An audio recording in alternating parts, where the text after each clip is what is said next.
Démarrer l'enregistrement.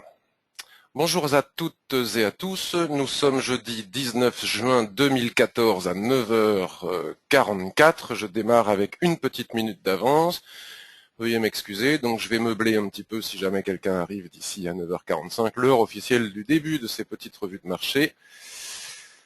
Est-ce que vous pouvez me confirmer, s'il vous plaît, que vous m'entendez bien ? Et que vous voyez bien l'écran, j'ai un petit doute. Ok, c'est ok, bon, très bien, super. Salut Thierry, comment vas-tu?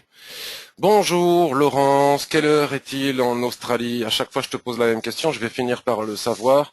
J'adore avoir des gens comme ça sur Internet. Il n'y a pas longtemps, on faisait une formation collective, on avait un monsieur qui était au Mexique. Ça me fait rêver. Voilà, ça me fait rêver. Tu vois, Laurence, tu disais que l'Australie allait prendre 10-0 à la Coupe du Monde, ils n'ont perdu que 3-2. 17h45, l'heure de l'apéro. Bon, ben écoute, moi je suis au café, c'est super, j'adore. Ça me fait rêver ces décalages horaires comme ça, d'imaginer quelqu'un à l'autre bout du monde. Voilà, on va pas parler football, hein, mais pas mal les kangourous au football. Hein, ils ont eu peur les Hollandais. Bon, très bien. Passons aux choses sérieuses. Nous avons eu un FOMC hier. Et la question était de savoir si ça allait enfin créer un décalage et si nous allions enfin avoir des tendances.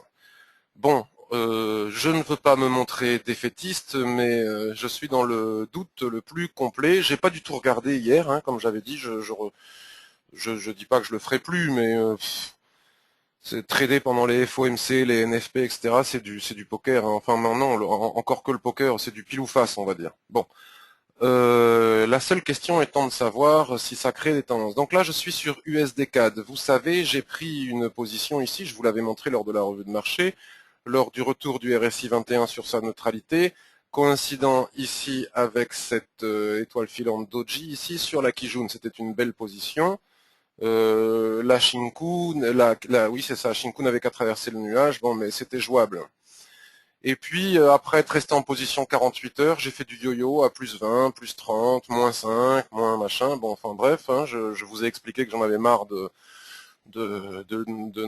d'abandonner le marché qu'aux scalpers, aux traders de court terme, et que j'avais décidé de rentrer de façon plus agressive.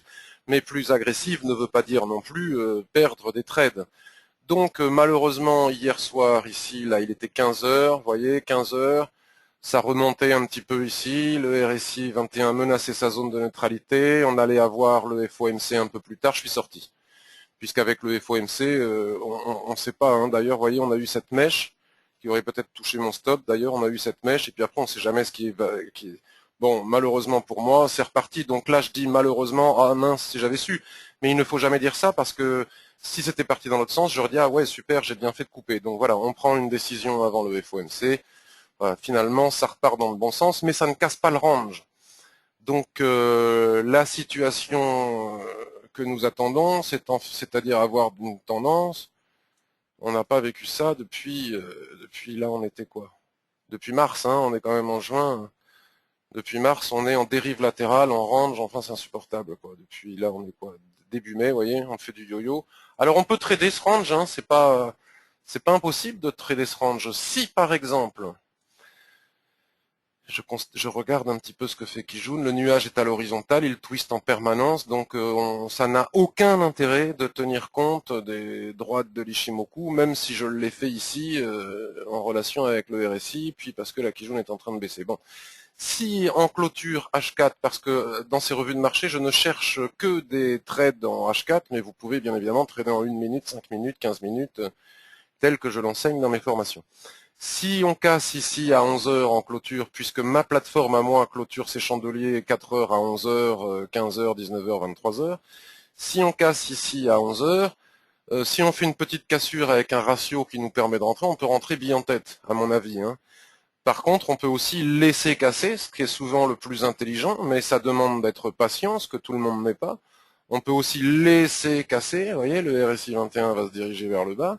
Et sur pullback, quand le RSI 21 reviendra sur sa zone de neutralité qui correspondra très vraisemblablement avec un contact sur Kijun qui va baisser et venir se coucher ici dans l'hypothèse où on casse, à ce moment-là, on pourra rentrer. C'est la méthode que j'utilise, même s'il m'arrive d'entrer sur cassure, mais ça dépend des circonstances, ça dépend du ratio, donc de la taille de la bougie de cassure par rapport à mon stop et à mon objectif.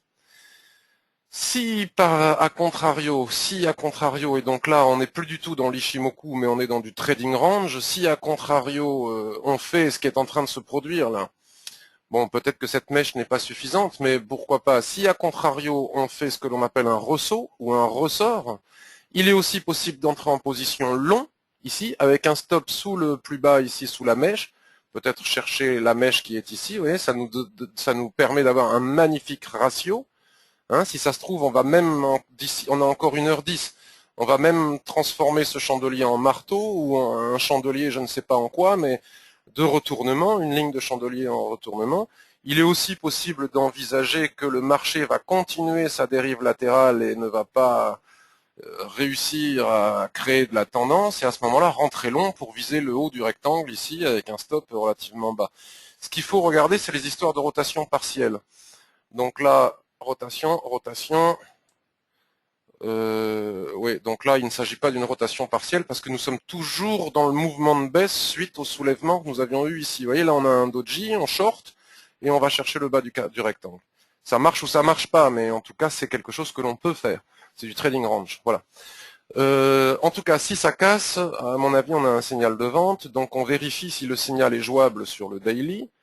Donc sur le daily, donc on est sur l'USDK, sur le daily, je ne vois pas ce qui pourrait nous empêcher de shorter, hein, au moins jusqu'à 1,07 et quelques, il y a de quoi faire, voire même rentrer swing. Alors, sur le weekly, on est en train de déborder, on est toujours dans ce range, hein, mais cependant, on est quand même dans un mouvement de début de probable retournement, dans le sens où ici, on a quand même fait une magnifique englobante, on a cassé Kijun, qui semble-t-il, on va vérifier, c'est le genre de vérification qu'il faut faire, qui semble-t-il, ne semble pas même, qui certainement soutenait parfaitement bien la tendance, donc elle a cassé, hein, et on peut viser, Shinku reste au-dessus des prix, hein, je ne dis pas qu'on a un fulgurant retournement de tendance, mais au minimum une correction.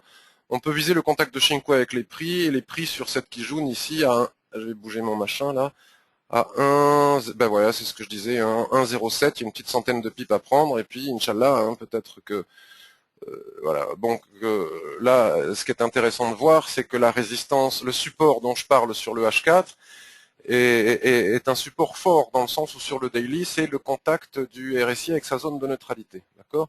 Donc il faut absolument passer dessous, hein, il faut casser en H4, et bien vérifier, que vendredi, parce que rien n'empêche de casser, c'est pour ça que je parlais d'attendre souvent le pullback, rien n'empêche de casser en séance, en H4, en daily, puis de clôturer au-dessus en weekly, donc il faut se méfier. Donc si on regarde sur le mensuel, c'est intéressant aussi de voir que là on a une correction de la tendance baissière et que les SSB ne sont pas passés. Ah tiens, là on a la Tenkan, qu'est-ce qu'elle nous dit la Tenkan? Elle se trouve à 1,0777, bon elle nous emmerde. Il y a toujours une barrière quelque part, en tout cas 1,0777, là nous sommes à 1,0820, si on casse, moi je rentre quand même sur une petite cassure, et puis éventuellement à 1,0777 je mets mon stop à 0, et puisque j'ai décidé d'être plus agressif.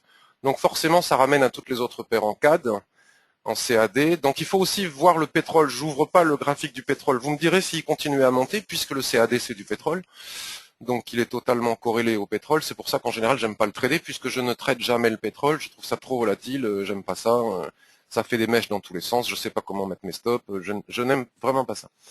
Donc nous avons ici l'euro CAD, RSI 21, qui est sur sa zone de neutralité, donc qui pourrait nous offrir une jolie possibilité d'entrer en position, vous voyez. Si on repasse sous la droite, pourquoi pas. Là, c'est exactement la même chose que l'USD-CAD, puisque le USD-CAD est les talons de toutes les paires en CAD. Si on casse ici, on a un signal de vente, à mon avis. Et on vérifie sur le daily, tout va bien. On vérifie sur le weekly. Voilà, c'est exactement la même chose. C'est un petit peu plus difficile dans le sens où les prix, là, Shinku est sur les prix, mais enfin, ce petit doji devrait pouvoir être traversé. Bon, de toute façon, il faut choisir USDCAD ou EuroCAD, on ne choisit pas spécialement les deux. Et nous avons la même configuration du RSI 21 qui est plutôt sur une zone de super rebond.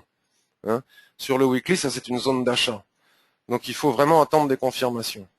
Donc si effectivement ces actifs sont sur zone d'achat sur le weekly, vous voyez, c'est le premier. Vous voyez ce que je vous disais par rapport au pullback, hein, il y a toujours moyen d'attendre. Donc ce qui est vrai sur le weekly est vrai sur le H4. On a un signal d'achat ici, on laisse partir, on ne traite pas, on regarde les copains gagner de l'argent, et quand on revient faire un pullback sur des zones coïncidentes entre Ichimoku et le RSI 21, c'est une possibilité d'acheter, de se replacer à l'achat. On n'a pas pris ça, mais c'est pas grave, on prendra ça. Donc si ça ne casse pas ici et qu'on fait des ressorts ici, je ne suis pas totalement contre l'idée d'acheter, hein, pour viser le haut du rectangle. Enfin bon, voilà, c'est pas très clair. Donc on va aller voir un truc que je regarde, dont je vous parle pas souvent, c'est l'indice USD de FXCM, donc le dollar mesuré à un panier de devises. On va faire un plan large pour voir que nous étions dans une tendance parfaitement baissière et que depuis le 18 mai, on est en consolidation latérale, il ne se passe rien, mais il semblerait ce jour que nous cassions un niveau ici, hop, voilà, qui demande à être confirmé. Vous voyez encore une fois ce que je vous disais, rebond RSI, là, paf, avec ce chandelier, mais ça c'était hier soir avec le FOMC, donc on ne le fait pas, mais on peut rentrer long, short, vous voyez. Donc l'USD est en train de casser son support. On va regarder sur le weekly ce que ça donne. Regardez, c'est pas inintéressant. Shinku dépasse les prix, dépasse Kijun, est en train de dépasser la Tenkan. Et sous les 10 420, ça devient de nouveau assez baissier. Donc on regarde vite fait sur le weekly. Voilà, hein, au moins jusqu'ici, là, vous voyez, d'ailleurs, c'est pas pour rien qu'ici on a fait ce doji, là, ce marteau. Donc une possibilité de trader un petit peu en intraday les paires face au dollar. Donc il va falloir regarder tout ça. Donc on va passer maintenant vite fait à l'euro USD. L'euro USD sur le H4. Donc il est baissier, ça on le savait tous. Ici il est en train de nous faire un machin, là, comment on appelle ça, un wok, j'appelle ça un wok moi, mais on dit pas une poêle à frire là. Voilà, une poêle à frire, donc ça c'est plutôt haussier, regardez.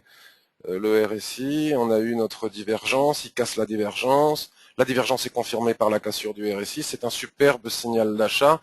Shinku sort du nuage, sort de Kijun, les prix cassent la SSB ici, nous avons un superbe signal d'achat. Mais on a un petit souci ici, voilà, on a un petit souci ici, cette SSB qui est là, et surtout sur le daily, la Kijun qui est juste au-dessus de notre tête.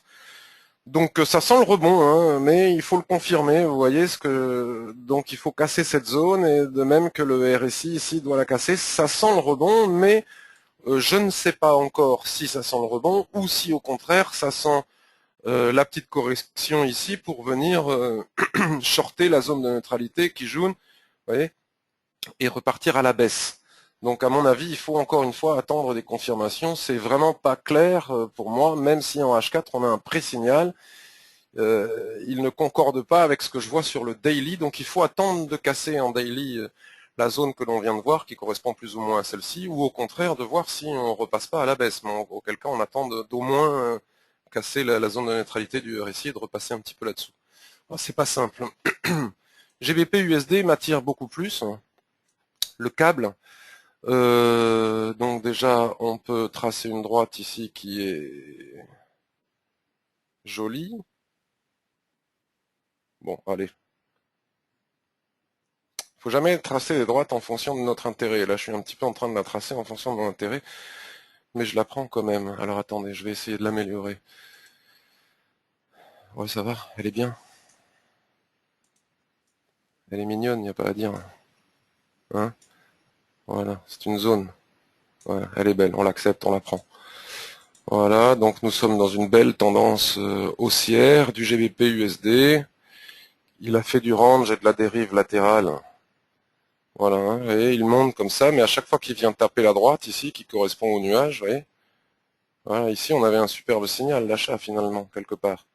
Et là, ce signal d'achat est confirmé par la cassure ici de Kijun par le chandelier et puis par la cassure du RSI 21 de sa neutralité. Shinku sort des prix et là sur Daily on a quand même un gros et joli signal d'achat. Je rebascule sur mon TF de prédilection.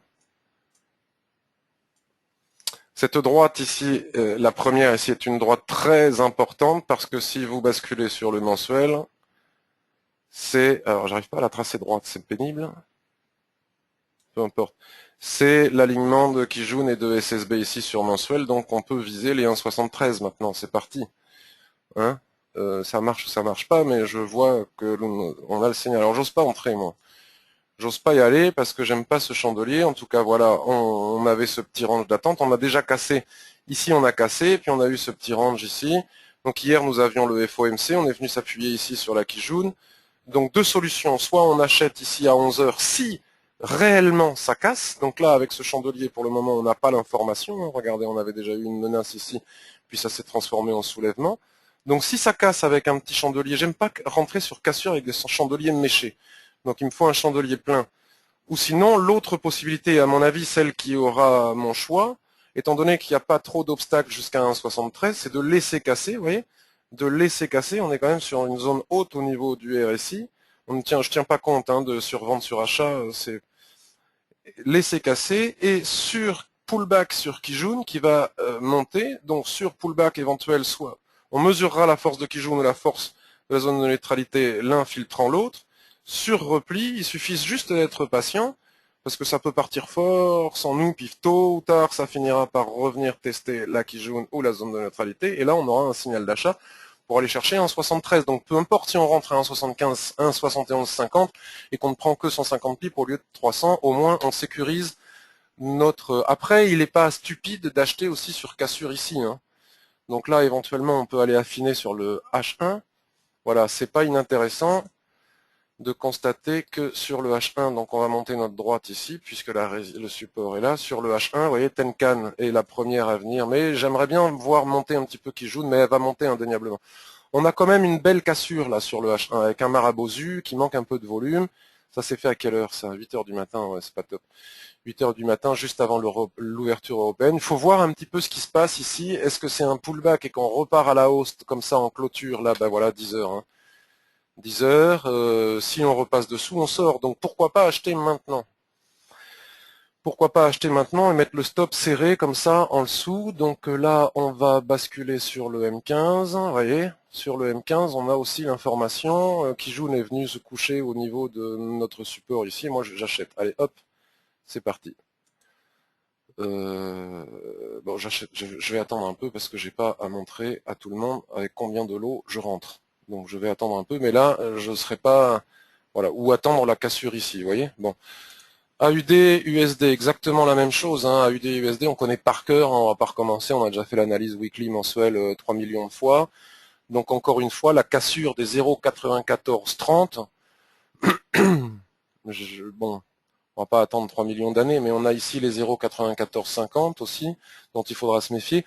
La cassure des 0,9430 engendre pour moi un signal au moins jusqu'au Fibonacci, là, 0,95, voire 0,96. Donc nous pourrions avoir des possibilités sympathiques. Là, je suis passé sur le daily, donc vous voyez qu'on est dans ce rectangle interminable, insupportable. Là, on a peut-être fait une rotation partielle.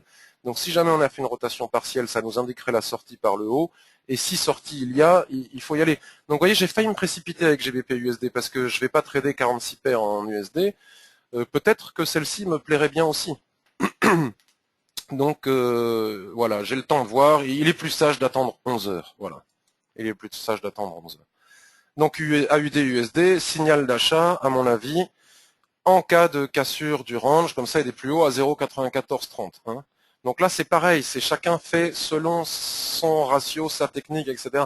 Je ne suis pas là pour dire s'il faut attendre un pullback ou pas. Juste, il y a un signal ici, si jamais on casse, soit on rentre sur cassure, et voilà, le stop si on a un bon ratio, soit on laisse casser, on attend le pullback et on rentre.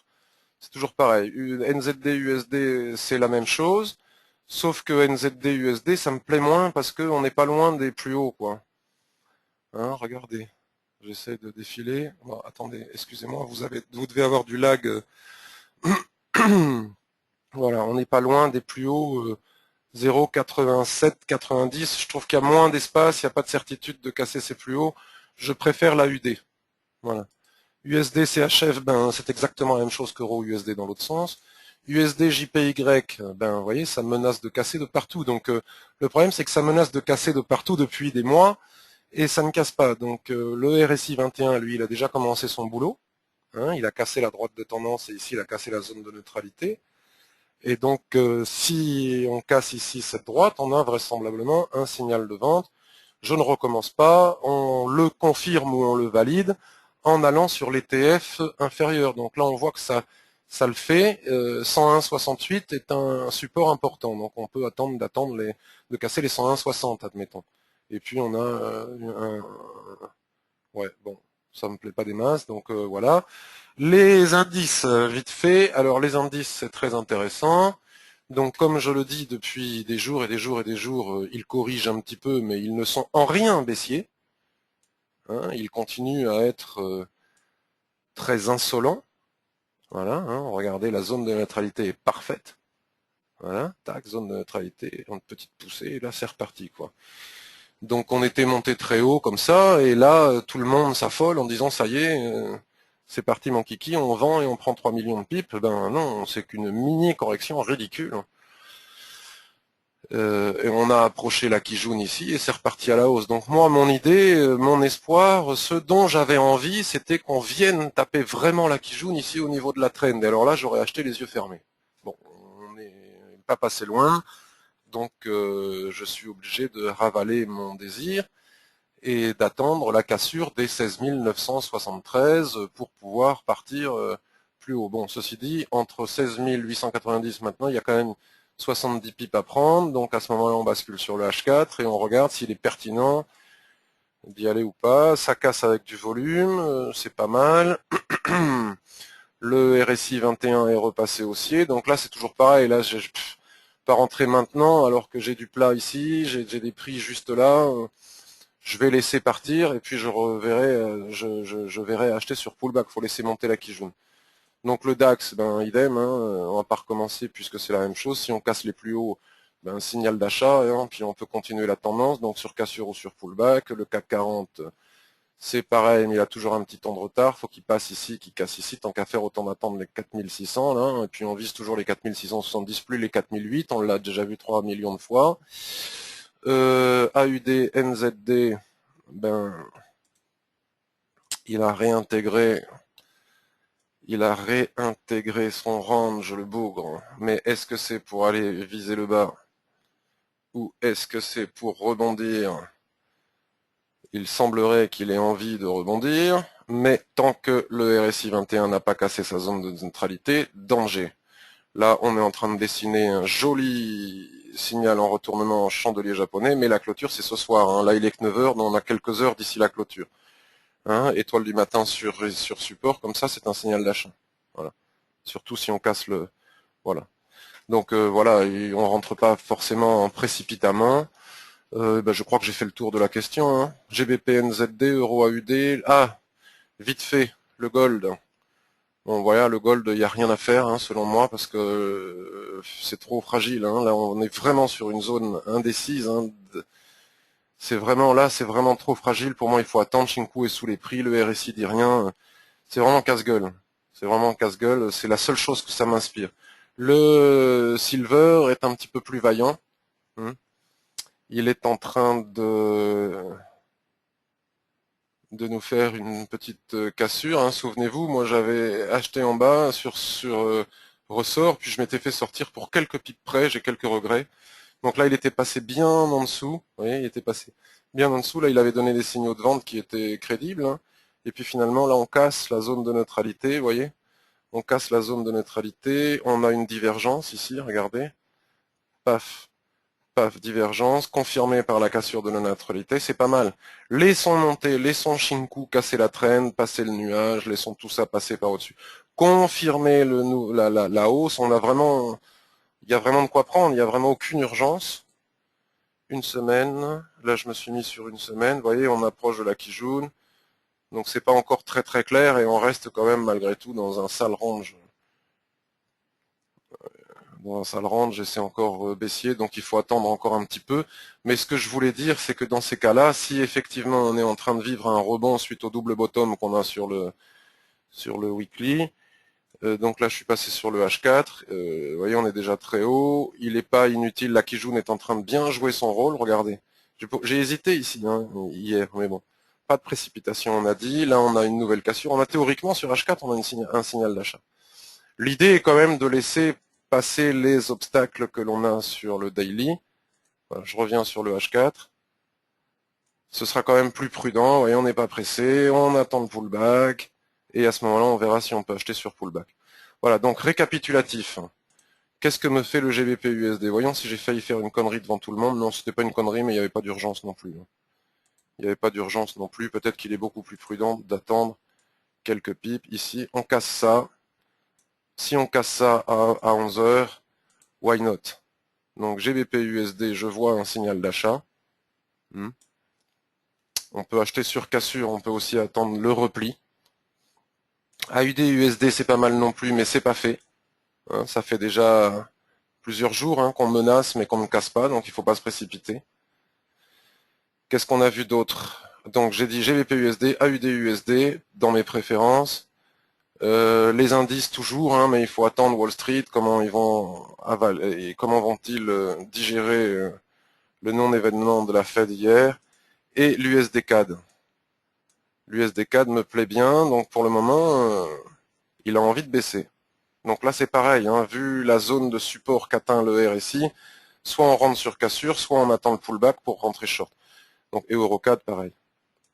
GBP NZD, rien. Euro AUD. Euro AUD, si l'AUD s'envole, il n'est pas impossible qu'on puisse avoir un signal de vente, mais il n'est pas impossible non plus qu'on ait une cassure et un signal d'achat. Donc pour le moment, on attend. Donc vous voyez, il y a des opportunités, il suffit d'attendre. Je vais voir si vous avez des questionnettes.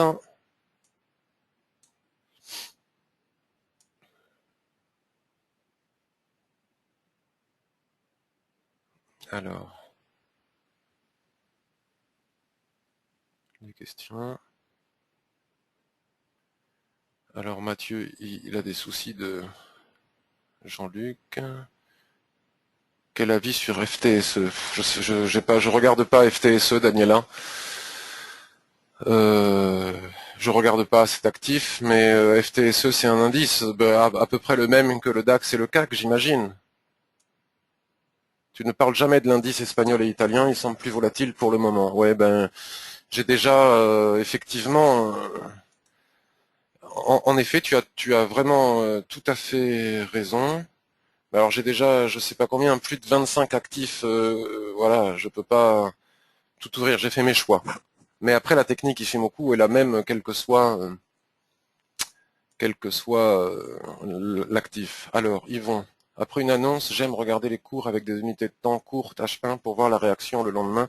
Sur le CAC, nous avons un début de pullback qui peut être intéressant. Si cela se confirme, peut donner un achat au contact Tenkan. Alors, CAC 40, H1. Pourquoi j'ai plus ma petite flèche pour faire disparaître ça? Ah, voilà. Alors, CAC 40, H1, pullback. Donc, CAC 40, il est où, CACOS? FRA 40, H1. Pullback intéressant pour un achat, si j'ai bien compris. Oui, oui, absolument. Sur H1, divergence, cassure de la zone de neutralité, rebond ici. Là, il y avait le signal était là.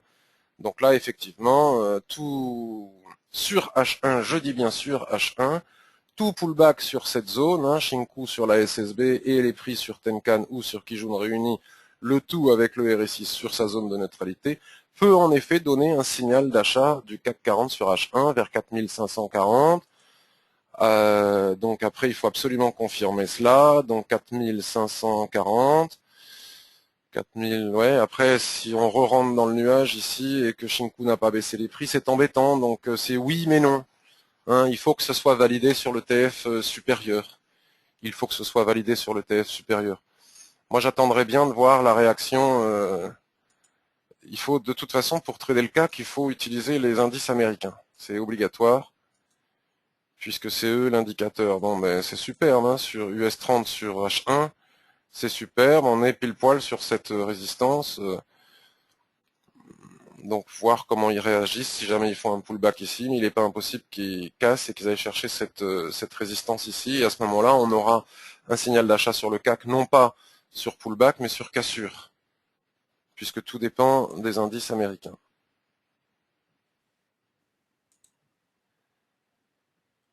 Bruno doit partir et nous salue tous. Philippe, je tenais à m'excuser de visualiser tes revues de marché sans intervenir sur ton site, mais mon activité principale ne me laisse pas de temps pour y participer. J'espère avoir ton indulgence et je promets de participer. Mais bien sûr, Philippe, c'est très très très très gentil de ta part, mais des fois tu peux prendre juste 10 secondes pour passer sur le forum ou sur le blog, dire bonjour les copains, et on est super content. On est super content, il n'y a pas besoin de beaucoup plus. Voilà. Pas de questions ? Est-ce que ça a été suffisamment clair? Est-ce que...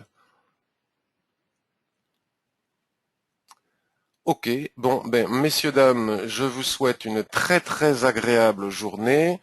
Je vais mettre ça en ligne. Si à 11 heures j'entre en position sur AUD, USD, GBP, USD ou USD CAD, je le dirai en faisant, en commentant le billet dans la zone question. Donc n'oubliez pas sur le forum, j'ai vu qu'il y avait une nouvelle question, je vais y répondre. N'oubliez pas sur le forum, donc déjà là sur le blog, je ne sais pas si vous avez vu, j'ouvre une nouvelle session de formation collective à 65 € la formation. C'est-à-dire, il y a beaucoup de gens qui hésitent, bon, pour les raisons qui sont les leurs. Les gens aiment beaucoup ces formations, ça marche bien. Et franchement, 65 €, quand je vois la quantité de gens qui débutent, qui remettent de l'argent sur leur compte de trading sans arrêt, sans arrêt, sans arrêt, pour se donner l'illusion qu'ils n'ont pas perdu d'argent, comme dans un puits sans fond, il vaut mieux faire une bonne formation. Je ne sais pas si elle vous permettra de gagner de l'argent, mais en tout cas, j'ai la certitude qu'elle vous aidera à pas en perdre. Donc voilà, je fais ma petite pub, n'hésitez pas, toutes les dates sont sur le blog. Et aussi sur le blog, n'oubliez pas, pour voir les commentaires ou pour voir si je fais comment dirais-je, là vous avez les commentaires, ou si je rajoute carrément quelque chose sur le billet, il faut utiliser la touche, vous voyez, AUDNZD. Frog nous dit qu'il a pris un renfort long sur la trendline. Inch'Allah, c'est une très bonne initiative, on l'a vu tout à l'heure, AUDNZD, effectivement, on pouvait prendre un renfort sur la... Voilà, on a plein de commentaires, et donc si à chaque fois que vous y revenez, il faut appuyer sur F5 de votre clavier, F5 de votre clavier pour rafraîchir la page et voir s'il y a de nouveaux commentaires ou si j'ai rajouté quelque chose sur le billet. Donc je vais répondre à la dernière question. Là c'est le forum. Je vais répondre à la dernière question. Vas-tu utiliser le nouvel indicateur de volume? Je vais l'essayer, en tout cas je l'ai téléchargé hier. Le problème c'est qu'une fois qu'on a téléchargé l'indicateur, je ne sais pas comment on l'installe. Donc il faut que je me renseigne comment on l'installe parce que je comprends rien. C'est un fichier zip, il faut cliquer dessus et comment est-ce qu'on arrive à le mettre dans la TS2, je n'ai pas bien compris. Et c'est un nouvel indicateur de volume, hein, il faut voir ça avec FXCM, ou parlez-en sur le forum, il est là pour ça. Un indicateur de volume, un nouvel indicateur de volume qui, sur le papier, serait très très très très bien parce qu'il tiendrait compte des contrats de tous les clients FXCM dans le monde, donc c'est quand même une belle innovation. Je ne sais pas quel nom il a, c'est indicateur de volume. Je ne sais pas, mais pose la question sur le forum, on répondra et éventuellement on mettra le lien. Voilà, voilà. Oui, tout à fait, Laurence. J'ai pas eu le temps d'y répondre, mais absolument, je l'ai bien reçu pour ton inscription à la formation collective. Je vous souhaite une excellente journée et je vous dis à tout à l'heure sur le blog, sur le forum.